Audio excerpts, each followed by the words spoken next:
देखिए इंटीग्रल है -5 से लेकर 5 x प्लस 2 मॉडुलस में। जब मोड वाले फंक्शंस आते हैं तो इंटीग्रेशन करना, चाहे वो डेफिनेट का काम हो चाहे वो इनडेफिनेट का, थोड़ा कॉम्प्लिकेटेड बात हो जाती है, लेकिन अधिकतर क्वेश्चन में डेफिनेट में पूछे जाते हैं और ये प्रॉपर्टी बेस्ड क्वेश्चन है। तो कैसे होगा पहले समझते हैं हम ये मॉडुलस वाली चीज को। तो आइए देखो, क्या मैं इस मॉडुलस वाली चीज को ऐसे लिख सकता हूँ, क्योंकि मोड में एक बार पॉजिटिव में चीज होती है और एक नेगेटिव में होती है। बात समझ में आ गई? तो मैंने क्या बोला, जो पॉजिटिव वाला फंक्शन है गाइस वो हमेशा 0 से बड़ा होगा और जो नेगेटिव वाला फंक्शन है वो हमेशा 0 से क्या होगा गाइस, वो 0 से छोटा होगा। क्लियर है मेरी बात? अब मैंने इस फंक्शन को कैसे अरेंज करना है वो मैं आपको सिखाता हूँ। तो देखो इधर हमारी एक प्रॉपर्टी लगती है जिसको बोलते हैं ब्रेकअप प्रॉपर्टी। वो कैसे प्रॉपर्टी होती है तो सुनो, यहाँ पर मैंने कहा x प्लस 2 को क्या लिख सकता हूँ, तो x plus 2 is equal to 0 माना मैंने, तो क्या आ गया, ये प्लस का 2 उधर जाएगा तो क्या हो जाएगा दोस्त, माइनस का 2। क्लियर? अब देखो एक एग्जांपल के थ्रू समझाता हूँ। एक प्रॉपर्टी हमने सीखी है कि अगर a से b कोई फंक्शन है ना, तो मैं इसको लिख सकता हूं क्या, a से c f(x) प्लस c से b f(x), याद है? और इस प्रॉपर्टी का नाम मैंने सिखाया है आपको ब्रेकअप प्रॉपर्टी। रीजन ये कि जब भी मैं इस फंक्शन का मैं इंटीग्रेशन करूंगा, फिर मैं लिमिट डालता हूं, प्लस इसका मैं फंक्शन का इंटीग्रेशन करूंगा, फिर मैं लिमिट डालता हूं, है ना? ये होता है। तो हमारा रिजल्ट क्या होता है फाइनली, जब हम लिमिट पुटअप कर देते हैं तो c माइनस ए और प्लस यहां डालेंगे तो b माइनस सी, तो माइनस सी से प्लस सी की वैल्यू बच जाता है, तो रिजल्ट क्या आया, b माइनस ए। और यहां पर भी अगर मैं डालूंगा इस फंक्शन का इंटीग्रेशन करके लिमिट LHS के अंदर, तो क्या आएगा दोस्त, b माइनस ए। गौर से देखो, ये भी b माइनस ए आ रहा है और ये भी b माइनस ए आ रहा है, यानी ये ब्रेकअप प्रॉपर्टी हमारी ट्रू हो जाती है। तो हम ऐसे इसको लिख सकते हैं। कुल मिलाकर क्या है कि इन दोनों प्रॉपर्टियों के बीच में जो भी बंदा आता है यानी c, तो वो बीच वाला बंदा कुछ कर नहीं पाता। यस और नो? जब a और b प्यार करता है आसानी से एक दूसरे से, तो मैंने क्या बोला, इनके बीच में कोई भी आएगा इंटरफेयर करने के लिए तो कुछ कर नहीं पाएगा, बिकॉज वो उसे हटना ही पड़ेगा यानी कटना ही पड़ेगा। क्लियर है? तो हमारा c तो कट गया, अब हमारा रेट क्या आ गया, b माइनस ए। तो फाइनली रेट यही बचता है, यानी जो बीच में आया वो हट जाएगा। तो यहाँ पर मैंने क्या बोला, -5 और 5 की कहानी बढ़िया से चल रही थी, तो इनके बीच में कौन आया, तो इनके बीच में आया -2। अब मैं -2 मुझे पता लग गया इस फंक्शन से निकाला मैंने।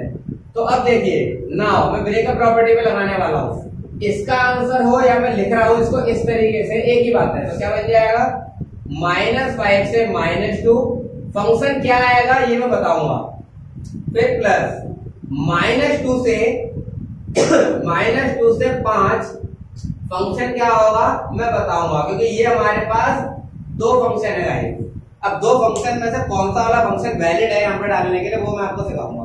तो देखिए, अगर मैंने कहा फंक्शन आपके पास दो है, तो इन दोनों वैल्यूज के बीच वाली वैल्यू, तो देखो अगर मैं आपको इनइक्वालिटी सिखाऊं तो -2 हमारा 0 के लेफ्ट में पड़ेगा, ये रहा, और -5 इससे थोड़ा सा आगे पड़ेगा। तो इनके बीच की वैल्यू डालो, तो इनके बीच की वैल्यू क्या हो सकती है, -4 -3। अब इनमें से कोई सी वैल्यू डालो और आंसर देखो क्या है। तो मैंने डाला -4, तो -4 प्लस 2, -2 आ गया ना, यानी आंसर नेगेटिव आ रहा है ना। अगर आंसर नेगेटिव आ रहा है तो ये वाला फंक्शन वैलिड है, तो मैंने माइनस आगे लिखा और मैंने यहाँ लिखा x प्लस 2। क्लियर है? और लिमिट लगा दी -5 से -2। बोलो समझ में आ गया? अब fx में क्या डालू मैं, तो मैंने बोला इन दोनों के बीच की वैल्यू, तो -2 और 5 के बीच की वैल्यू तो बहुत सारी है, तो मैंने क्या कहा चलो पॉजिटिव डाल के देख लेते हैं। तो मैंने पॉजिटिव डाली, तो कितने आ जाएगा, 3 डाला, तो 3 डालेंगे तो कितना आ जाएगा, 5। पॉजिटिव ही आ रहा है। क्लियर है मेरी बात? तो मैंने बोला पॉजिटिव आ रहा है, आप नेगेटिव भी डाल के चेक कर सकते हो। चलो आपने डाल दिया -1, तो -1 डालोगे तो देखो -1 और +2, तो पॉजिटिव का एक ही आ रहा है, यानी कहानी हमारी पॉजिटिव ही चल रही है। तो हम क्या लिखेंगे, यहाँ जो फंक्शन आएगा वो आएगा पॉजिटिव वाला। अब आप इसका सिंपली इंटीग्रेशन कर सकते हो। कैसे होगा आप समझते हैं, चेन रूल। तो x² 2 2x लिमिट -5 से -2, यहाँ पर आओ x² 2 और 2x और लिमिट -2 से 5 और अपर माइनस लोअर तो जानते हो और आगे माइनस का वो लगा लो। तो देखो अपर माइनस लोअर डालो, याद रहे ये माइनस इसी फंक्शन के लिए, अगले वाले के लिए नहीं।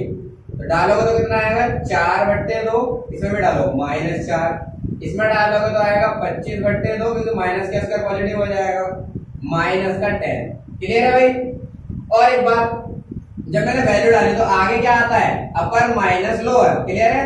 तो मैंने आगे क्या करा, मैंने आगे माइनस का निशान रखना है। क्लियर है मेरी बात। अब यहां पर आओ तो प्लस अपर है ना भाई, फिर माइनस लोअर, तो लोअर डालो 4/2 -4। क्लियर है भाई मेरी बात। अब चलो से ब्रैकेट से बाहर निकाल लेते हैं। तो ब्रैकेट से बाहर निकालो तो ये कितना आएगा 2 यानी -2 माइनस प्लस, फिर आगे माइनस प्लस तो कितना आ जाएगा 25/2 और -10। क्लियर है मेरी बात। मैंने आगे वाला ही चेंज कर डाला। फिर यहाँ पर आओ 25/2 प्लस 10 -2 काट दिया मैंने और माइनस प्लस का 4, कोई दिक्कत नहीं है। चलो देखो भाई -10 से +10 की वैल्यू बच गई है ना। अब यहाँ आओ माइनस और माइनस प्लस हो जाएगा यानी 4 और देखो -2 4 और पॉजिटिव 4 कट गया। अब देखो यहाँ 25/2 और 25/2 12.5 25 ही हो गया। 25 और 4 कितना हो गया 29। तो आंसर कितना आ गया आपका 29। क्लियर है मेरी बात। फटाफट इसका स्क्रीनशॉट ले लो।